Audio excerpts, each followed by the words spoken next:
All right, page 130. In the Crimea have also been found numerous ancient cemeteries with Hebrew Phoenician inscriptions on their tombstones. 700 of them have been deciphered by Professor Cholson of Petrograd. Our plate 21 gives us a photograph of one of them, but it will be noticed that the script is not the square Hebrew, but marks a transition from the Phoenician characters to the later Hebrew. The inscription is translated, reads, "This is the tomb of Buki, the son of Ichak, the priest. May his rest be in Eden at the time of the salvation of Israel, in the year 702 of the years of our exile. If we date the exile from the fall of Samaria in 717 BC, then the 702nd year of the exile would be 15 BC. Another inscription reads, "To one of the faithful in Israel, Abraham ben Marsincha of Kerch, in the year of our exile, 1682, when the envoys of the Prince of Rush Meschek came from Cairo to our master Kaiser Prince David, Hauma, Habor, and Gozan, to which place Tiglath-Pileser had exiled the sons of Reuben and Gad, and the half-tribe of Manasseh, and permitted to settle there, and from which they have been scattered through the entire coast, even as far as China. This again corroborates our story of the wanderings of Israel and Saki, but the dating of 1682 years for the exile must refer to the founding of the nation at the time of the Exodus, 1486 BC, which would fix the date of the tombstone at 197 AD.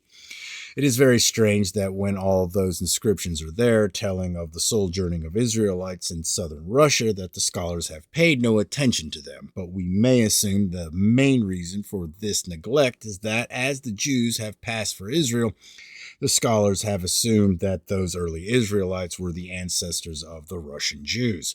As the Russian Jews are descended from the Jews driven out of Spain 5 centuries ago, there is no connection between the present Jews of Russia and those early Israelites, whom the ancient writers call Sakasuni, Sakai, Guti, Getai, Sak, Geloths, Skuthai, Skoloti, and Scythians. Ptolemy mentions a Scythian race sprung from the Sakai called Saxons. They came, he said, from the country of the Medes.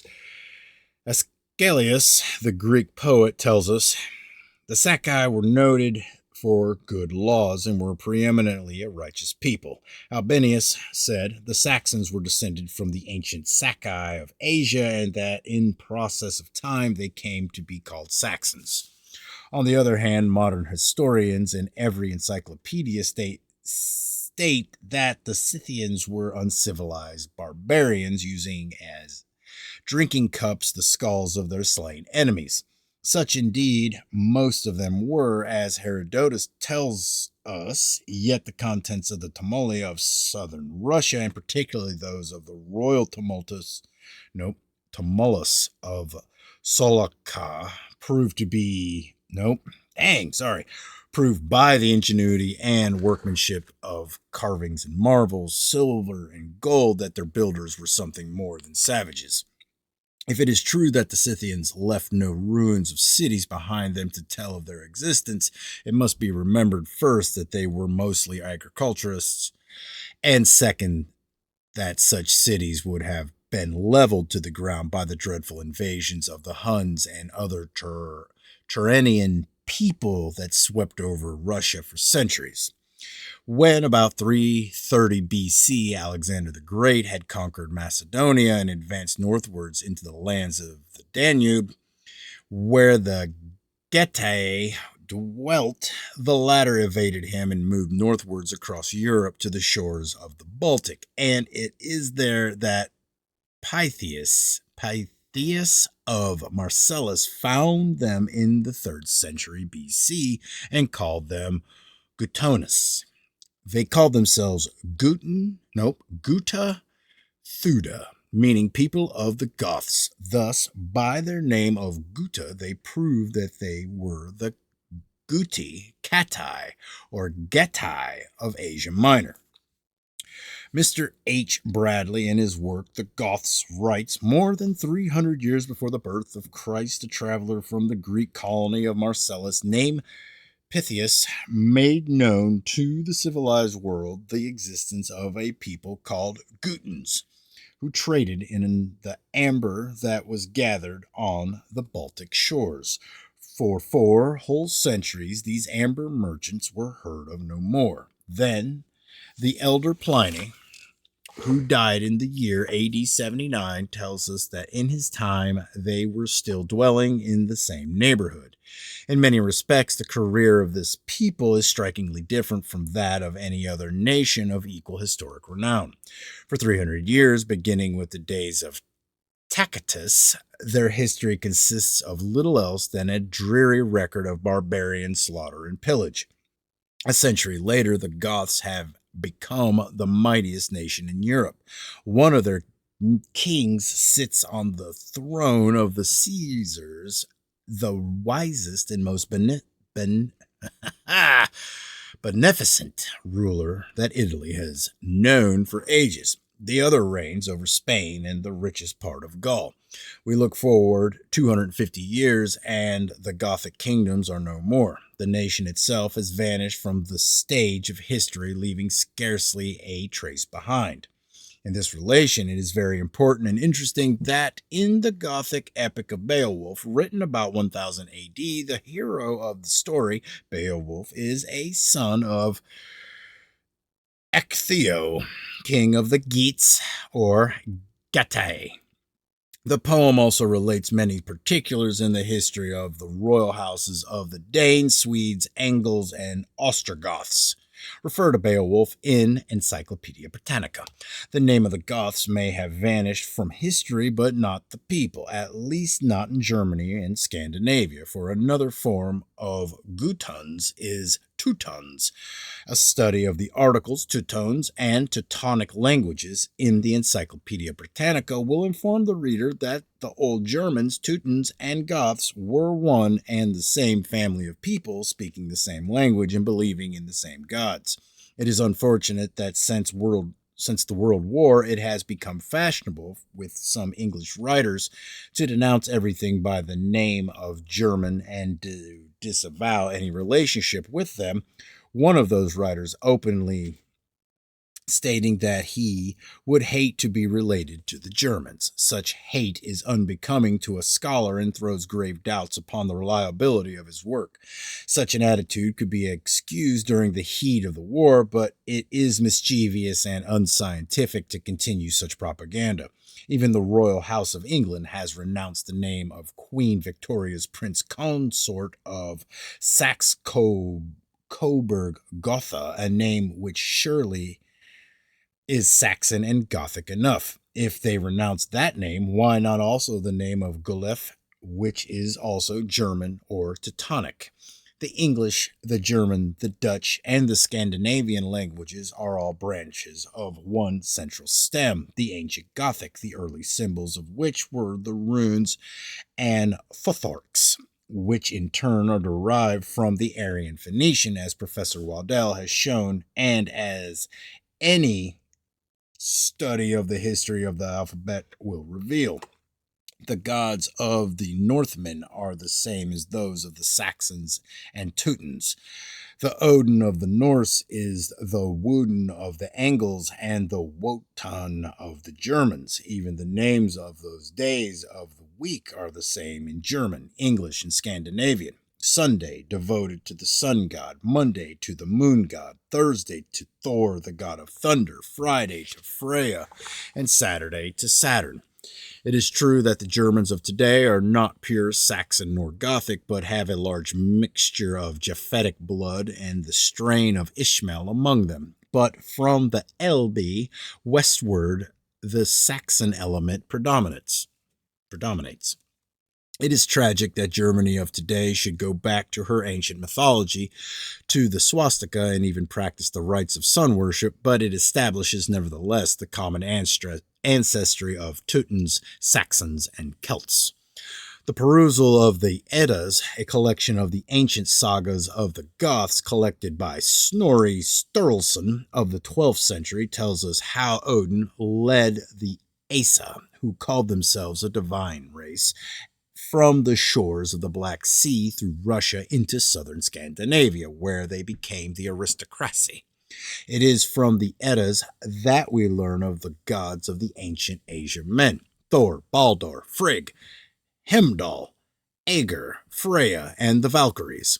One of the sagas recites how God, disguised as a man named Rig, met on the seashore the first pair named Ai and Ida and gave them the power of childbearing, and from them has sprung the race of the Thralls.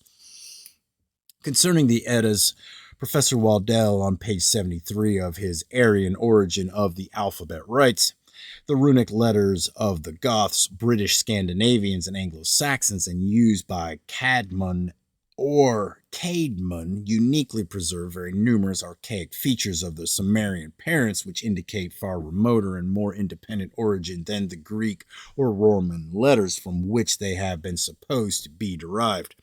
This significantly confirms the vastly remote antiquity of the great Gothic epics which the runic writing enshrines, namely the Eddas. These Eddas, I find, are not mythological poems of Gothic gods, as hitherto supposed, through their mutilated and perverted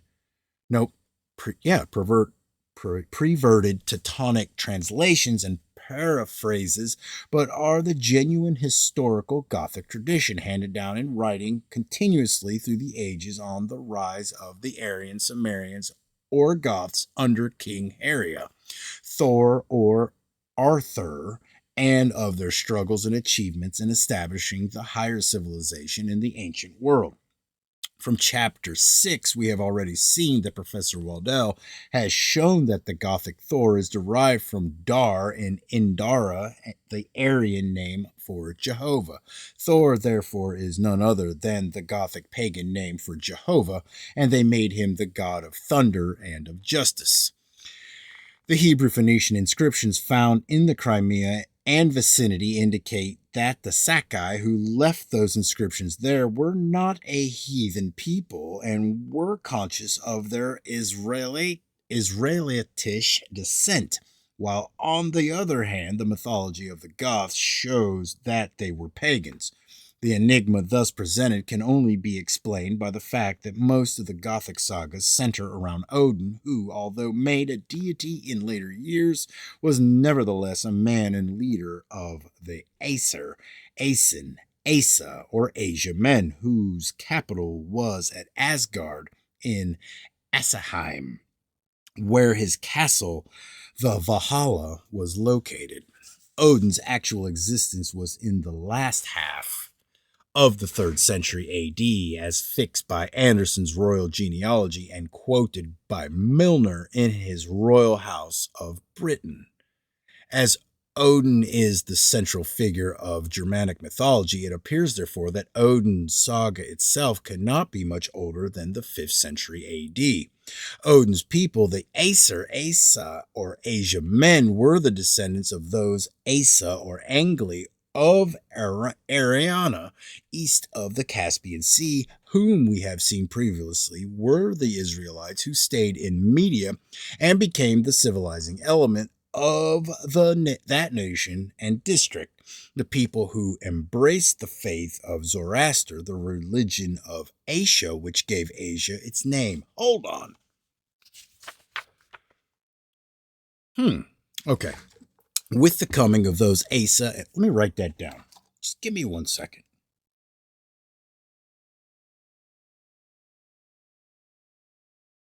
I am not good at remembering after I read, so when I read something that seems important, I gotta write it down. Not even to do anything with it, just to have those words somewhere in my field. With the coming of those Asa and Aeson in about 200 BC began that mighty movement of people from Asia known as the Volkswanderung, which continued for centuries and hurled one wave after another of Asiatics Israelites, Ishmaelites, Samaritan Slavs, and Mongolian Huns upon the countries of Europe and supplied Europe with the races she holds today. The mighty Asen broke the power of the royal Scythians and occupied their capital city of Gurus on the Dnieper, which became Asgard. The invasion of those Asa pushed the Sakai or royal Scyths into Germany, where they appear as the Saxons, who migrated north of the Carpathians through Cilicia into Saxony and the countries west of the Elbe, like Westphalia and Hanover. For about 4 centuries, those Asa or mighty Asen stayed in Ashaland until the 3rd century AD, when under the leadership of Odin they started on the westward move again and headed straight along the shores of the Baltic to the North Sea coast, where they appear as the Angles. In their westward push, they came into contact with their cousins, the Getae or Goths, whom they scattered northwards into Goetaland or Sweden and southward into Germany. There are other people in Sweden besides the Goths. Some of the Donsk people or Danites settled there centuries before our era, and other Scythian tribes, but besides the Lapes of the extreme north, all the Scandinavians came from the cradle of humanity south of the Black and Caspian Seas. The so-called Nordic race did not originate in the north, but in Eastern Asia. The Nordic group is an important part of the Aryan race, but to that race also belong the Jews, whose features are derived from a strong infusion of Edomite blood. The present-day Jews are the descendants of those who escaped the Roman wars of AD 70 and 135. Mr. Hitler and his professors will yet find that out before long, and perhaps to their sorrow. However, our professors also know as little about our race as the Germans do about theirs, because for over a century our universities and seminaries imitated everything that the German skeptics thought, and now the whole intellectual world is bemuddled. Odin's people, the mighty Asa, consider themselves to be a divine race. Professor Waddell, in his Aryan Origin, states that in the Gothic runes, the letter A is pronounced Asa or Ace, meaning the one or the first one. We still have the ace in a pack of cards. Now, in chapter 4, it was explained that our A is derived from the Phoenician letter Aleph, bull, which originally lay on its side as shown on plate 5, representing the horns of a bull and referring to the time when the fall equinox lunar in parentheses, lay in Taurus the bull, at which time the creation of Adam took place and the Adamic calendar began. We therefore find Adam as pictured on the Akkadian carving shown on plate 17, figure 2, wearing horns as a headdress. The meaning of it is that as the bull, Aleph, was the first of the constellations in Adamic chronology, so Adam also was the father of the Aryan race. The first one, the Ace or Asa, the holder of the birthright. This birthright was given to Abraham, the father of a ruling multitude, and it was upon Joseph and his 2 sons, Ephraim and Manasseh, that the birthright was conferred by the dying Jacob. Hence, the symbol of that promise and of that tribe was a bull or a unicorn. It is therefore not surprising that the people of Odin, the Asa or Angles, should in their homeland of Ariana, in Asaland, and also in North Germany, wear the horns of a bull as their headdress, either brazen helmets having the ears and horns of an ox, or else actually wear the horns of one as shown on pictures of Odin and his Asa or Angli. The prophet Hosea quite frequently speaks of the kingdom of Israel as Samaria or Ephraim, and because of their worship of the golden calf, they were cast off by Jehovah. Thy calf, Engel, O Samaria, hath cast thee off, we read in Hosea 8:5. The Hebrew for calf is Engel, and the calf, ox, or unicorn remained the heraldic sign of Ephraim in their captivity and wanderings. Hence, they passed under the name of Angli and Asa. Of Ephraim, it was said by Moses in the 33rd chapter of Deuteronomy, verse 17. His glory is like the firstling of his bullock, and his horns are like the horns of unicorns. With them he shall push the people together to the ends of the earth, and they are the 10,000s of Ephraim, and they are the thousands of Manasseh. Whether the Angli were conscious of that prophecy or not, we do not know, but at any rate, they love to dress up in their crude taste, looking like bulls and unicorns. Like bulls, they pushed their enemies. The name of John Bull is still attached to the Angles until this day, and the unicorn is still seen on the coat of arms of Great Britain, as it is seen on the rock carvings of the Sachi in India shown on our frontispiece. Before the coming of the Angles into northern Germany, there arrived another related tribe, that of the Juti, in the peninsula to the north of the Angli, who gave their country the name of Jutland.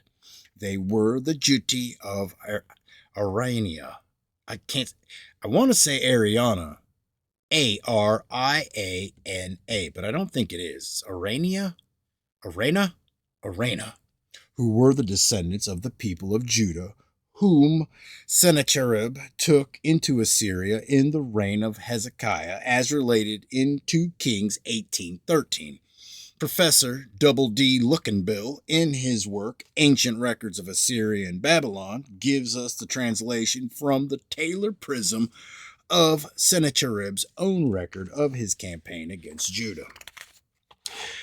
As for Hezekiah, the Jew, who did not submit to my yoke, 46 of his strong walled cities, as well as the small cities in the neighborhood, by escalade and by bringing up siege engines, by attacking and storming on foot, by mines, tunnels, and breaches, I took 200,150 people, great and small, male and female, horses, mules, asses, camels, cattle, sheep without number. I brought away from them and counted as spoil. Himself, like a caged bird, I shut up in Jerusalem, his royal city. Thus we see that over 200,000 Judites were taken into Assyria about 700 BC, while not half of that number of Jews were taken 100 years later into Babylonian captivity, from which only 40,000 returned.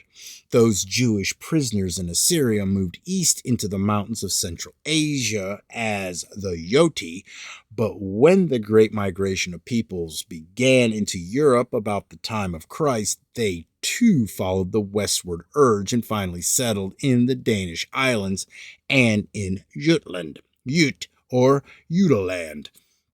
They also took a preeminent part in the Anglo-Saxon invasion of England during the 5th century, and large numbers of those Jutes settled on the east coast of Scotland.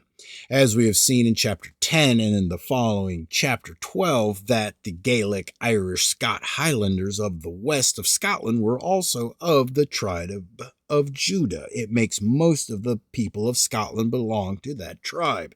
This would explain then the close character of the canny Scotch and the Jews, as illustrated in the following antecedent.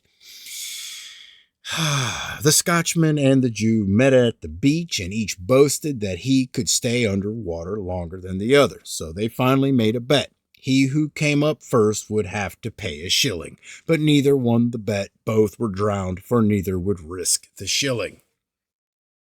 During the 1st century, BC, Rome was the mistress of the world, but not even Caesar attempted to extend his dominions into Germany, the land of the Teutons. When about 6 AD, Varus, the Roman general, invaded Germany, he got only as far as Westphalia. Hermann, or Arminius, a Saxon chieftain, united the German tribes and destroyed the Roman army consisting of 3 legions in 9 AD in the forest of Teutoburg. This was one of the decisive battles of history, and Rome was compelled to relinquish her grip on Germany. It was the second time that Israel, God's battle axe, came into collision with the Fourth World Empire of Daniel and checked the expansion of the empire. That victory over the Roman legions is commemorated in a gigantic monument, 170 feet in height, crowned by the figure of Arminius with drawn sword, erected in 1875 near the German city of Detmold in Westphalia, shown on plate 21. After the defeat, the Romans kept on the left bank of the Rhine, but the Teutons soon followed them there, and great campaigns took place during the next century. In one battle, 80,000 Romans were slain, and in 103 BC, 300,000 of the Teutons in two great battles of Aix and Milan. To produce armies that could sustain such wars as these, writes Major de Welden in his Origin of the English, the country of the Teutons must have covered a very large area of the German and Russian forests. It is scarcely likely that about the same period and in much the same country there would be three separate peoples called by such similar names as Gutens, Teutons, and Jutons. However, the great Gothic invasions of the Roman Empire did not come until the 4th century and were caused by the sons of the mighty Odin, who became the chieftains of the various Teutonic tribes and thus founded the confederacy of the Visigoths, or Western Goths. Odin himself retired northward into Denmark and southern Sweden, where he died. Odensee in Denmark still commemorates his coming. The Reverend Milner, in his genealogical chart, shows that Odin was a descendant of Priam, king of Troy, and thus also of the house of Judah Zara. Like Gollum, the conqueror of Ireland, and Brutus, Milner's authorities are the Anglo-Saxon Chronicles, the Icelandic Landafagagatal, and the Herald's College MS. The later MS tells that Odin in 250 AD married Freya, the daughter of Cadwaladr, king of Silura, and also of the line of Brutus. From the sons of Odin and Freya is descended Rurik, the founder of the Russian Empire in 840, the House of Wettin that has furnished the royal families of Denmark, Sweden, Norway, Saxony, and Coburg-Gotha, and the House of Galef, to which belong the House of Hanover, Brunswick, Lüneburg, Mecklenburg, Bavaria, and a host of other German noble families. Thus we see how Judah has furnished the scepters for Israel. It appears, however, that a body of the Baltic Goths separated before the coming of Odin and moved southward, back to their former home along the Danube, where they appeared as the Ostrogoths under their king Ostrogotha. From Ostro, the name of Austria is derived. For a century, the Roman Empire stood against the Gothic invasion, the reason being that Christianity was spreading rapidly at that time in southern Europe. Wulfala spread it from Constantinople, where he translated the Bible into Gothic. But many centuries were yet to pass before the northern Gothic peoples, the Saxons, Jutes, and the Angles, should hear of Jesus Christ. In Sweden, Odin was deified, and the faith in him continued there until the 11th century AD. The reason why the north of Europe did not accept Christianity for centuries later was the invasion of the Huns, who drove a wedge between the Gothic nations of the north and south. The Huns penetrated Europe as far west as northern France until 451 their power was ended in the Battle of Chalons by the combined Roman and Gothic armies under Theodoric. At the death of Theodosius in 395, the Roman Empire was divided by his two sons. Arcadius became the emperor of the East, and Honorius, emperor of the West, but shortly after the Visigoths rose in rebellion and chose Alaric as their king. But shortly after the Visigoths rose in rebellion and chose Alaric as their king, period. In 400 AD, they besieged Italy but were repulsed. A second invasion in 408 was more successful. Rome was besieged and taken and plundered by the Goths. From this blow, Rome never recovered, and from that time forward rapidly declined, and that mortal blow was again delivered by the people of Israel, the Goths, who fulfilled their divinely appointed mission to break in pieces the nations. 3 of the 4 empires in the vision of Daniel, referred to the 7 times chapter 3 by the author, had been broken by the people of the Stone Kingdom. That of Babylon by Gobryas, and the Guti, that of Alexander by the Parthians, and now the 4th empire, Rome, began to crumble under the blows of the Stone Kingdom of Israel. The Romans, hard-pressed by rebellion and the wars with the Goths, recalled their garrisons from Britain, where they had been since the invasion under Claudius in the 1st century AD.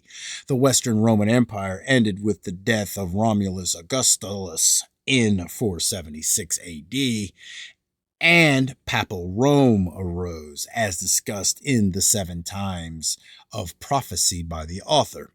But the nations of the Goths did not last very much longer either. Intertribal wars with the Lombards and the Franks, who were nothing else than different divisions of Israel at that time, disintegrated the Gothic power, which disappeared from history in the 8th century in Spain. Only the Spanish nobility are still proud of their descent, and so were the Huguenots of France, who refused to bow their necks to the power of Papal Rome. Israel was not to be established on the continent of Europe, although there are millions of people on that continent today who are of the stock of Israel. The Stone Kingdom was to be established in the Isles of the West.